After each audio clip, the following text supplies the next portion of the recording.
तमिलनाडु के मुख्यमंत्री MK Stalin ने अपने विधायक बेटे उदयनिधि स्टालिन को मंत्री बना दिया और इसके साथ ही वंशवाद परिवारवाद का मुद्दा फिर चर्चा में आ गया है। मजेदार बात यह है कि उदयनिधि के मंत्रिमंडल में शामिल होते ही डीएमके परिवार के 7 सदस्य परिवारवाद में शामिल हो गए हैं। है ना कीर्तिमान। आपको परिवारवाद की कथा सुनाते हैं। वैसे हमारे हरियाणा में चौधरी देवीलाल के परिवारवाद के कीर्तिमान को डीएमके नहीं तोड़ पाएगी। आजकल इसी परिवार के दुष्यंत चौटाला उप मुख्यमंत्री है तो चौधरी रणजीत सिंह विद्युत मंत्री है। नैना चौटाला भी विधायक है।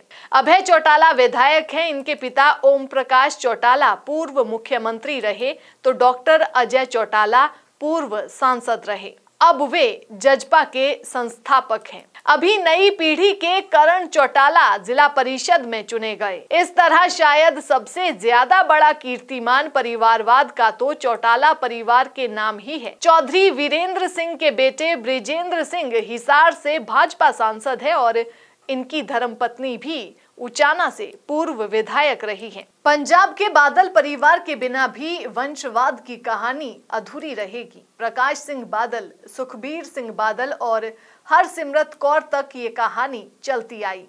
भतीजे मनप्रीत बादल और प्रकाश सिंह बादल के भाई भी राजनीति में रहे। प्रकाश सिंह बादल 5 बार मुख्यमंत्री बन पाए।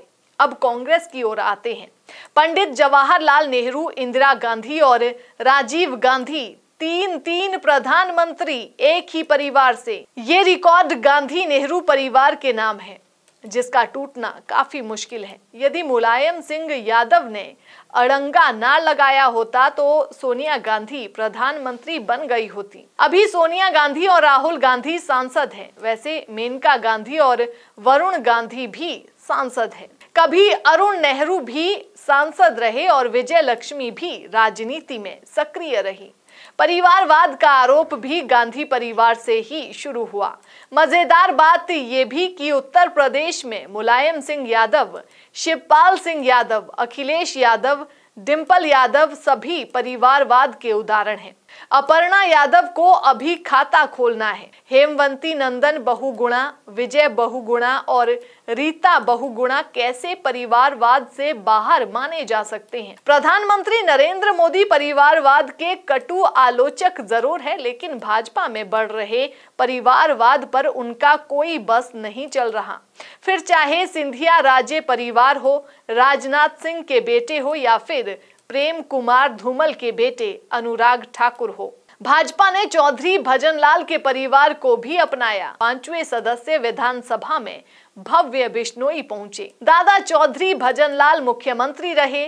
दादी जसमा देवी, ताऊ चंद्रमोहन, पिता कुलदीप बिश्नोई, मां रेणुका बिश्नोई और अब खुद भव्य बिश्नोई विधायक बने। वैसे दुड़ाराम बिश्नोई भी इसी परिवार से हैं। परिवारवाद में बिश्नोई परिवार भी कम नहीं। ये भाजपा के परिवारवाद के विरोध का नया उदाहरण है। हुड्डा परिवार से चौधरी रणबीर सिंह हुड्डा, इसके बाद भूपेंद्र सिंह हुड्डा और अब दीपेंद्र सिंह हुड्डा भी मैदान में है। हिमाचल में वीरभद्र सिंह, उनकी धर्मपत्नी प्रतिभा सिंह और बेटा विक्रमादित्य सिंह सभी परिवारवाद की किताब के स्वर्ण उदाहरण हैं।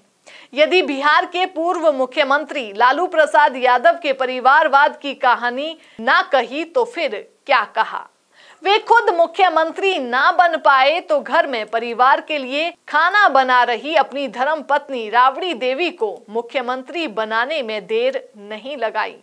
भाई साधु के बाद जब बच्चे बड़े हुए तो क्रिकेट के मैदान से उन्हें पकड़कर राजनीति में लाया गया।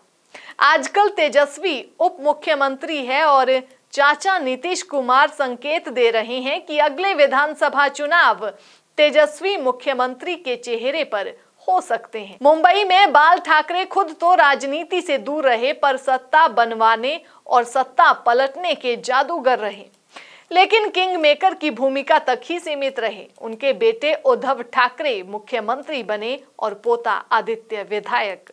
यदि सरकार पूरे 5 साल निकाल पाती तो निश्चित ही आदित्य देर सबेर मंत्रिमंडल की शोभा बढ़ाते।